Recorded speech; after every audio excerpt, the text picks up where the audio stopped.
Coucou, coucou, bonjour tout le monde. C'est votre Wassolon Saramani qui vous parle ce matin.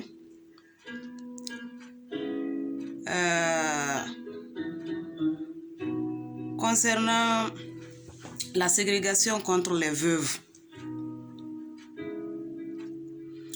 Ceux qui ont regardé ma vidéo précédente,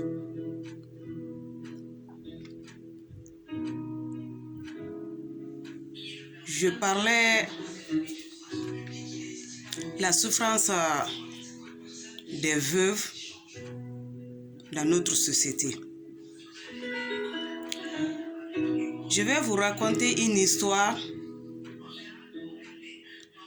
sur le cas d'une veuve qui s'est passée dans une de nos villes en Guinée, dont je ne vais pas vous indiquer le nom de la ville pour ne pas que la famille se reconnaisse dans ma vidéo. Cette veuve-là, elle était la deuxième femme de son mari, du moins,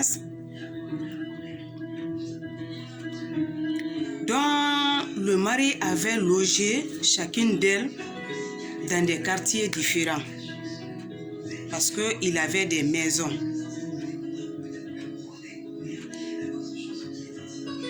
Son défunt mari étant intelligent, il avait mis le nom de chaque femme et de leurs enfants sur le papier. Donc sa grande famille n'était pas au courant. C'est comme s'il savait le jour qu'il va mourir, comment sa grande famille va se comporter envers ses femmes et ses enfants.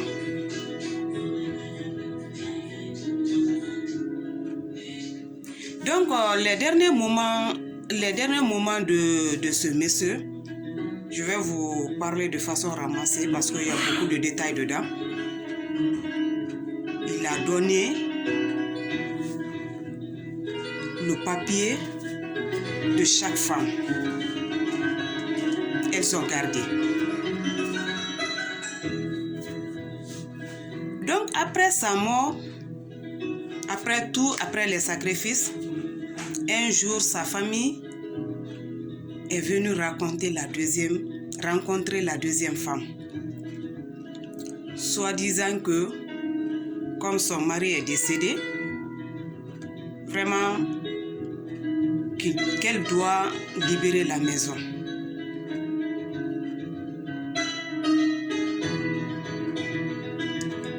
La femme, elle n'a pas réagi. Elle n'a rien dit de mauvais. Elle dit qu'elle a compris.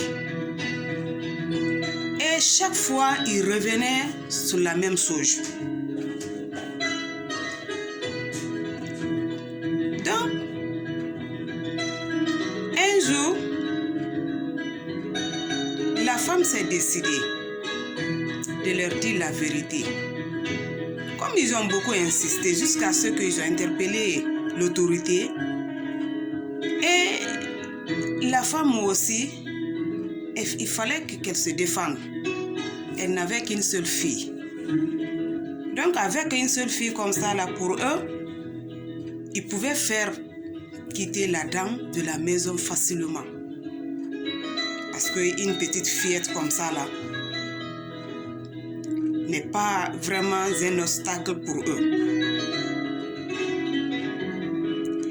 Arrivé devant l'autorité, devant les autorités plutôt,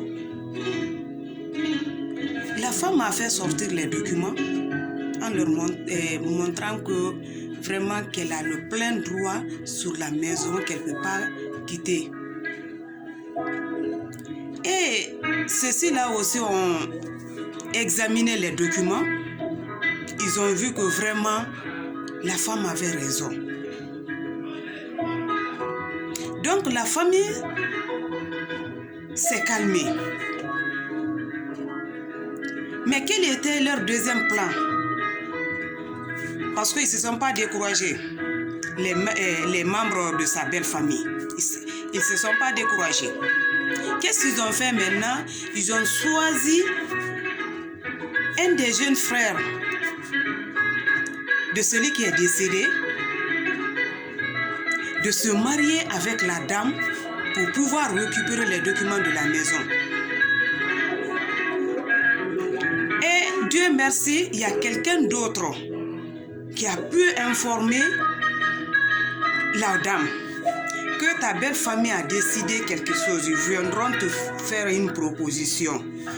Donc, sois malin.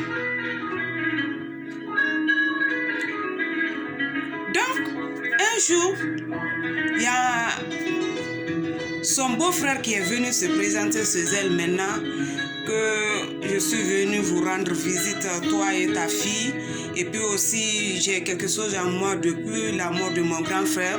Je ne peux plus garder cela, il me faut te le dire maintenant là. Donc la femme lui a écouté, il a fait ses déclarations. Il dit vraiment, je vous aime toi et ta fille. Surtout cette petite fillette-là, elle est de mon sang, parce qu'elle est la fille de mon grand frère. Et toi aussi, je t'aime. Je veux vraiment, si tu veux, qu'on se marie. La femme dit, ok, j'ai compris. J'ai compris tes sentiments envers ma fille et moi. Mais là où je suis comme ça, là, je ne peux pas te le dire. Si vraiment ma position elle est positive ou négative, donne-moi le temps d'y réfléchir. Le monsieur dit d'accord, il n'y a pas de problème, tu as tout le temps. Donc,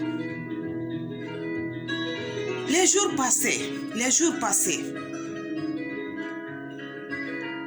Le monsieur a vu que la femme ne voulait pas lui donner une réponse favorable. Il a pris une décision maintenant. Je ne vais pas être long. Je vais limiter cette vidéo-là aujourd'hui. La suite serait dans ma prochaine vidéo. Je vous raconte cette histoire-là seulement pour vous dire que cette situation-là continue chez nous. La ségrégation contre les veuves et leurs enfants. Pourquoi cette méchanceté? Ça, c'est pas bon. Aimons-nous vivants. Je vais vous laisser ici. À la prochaine. Je vous salue. Merci. Au revoir.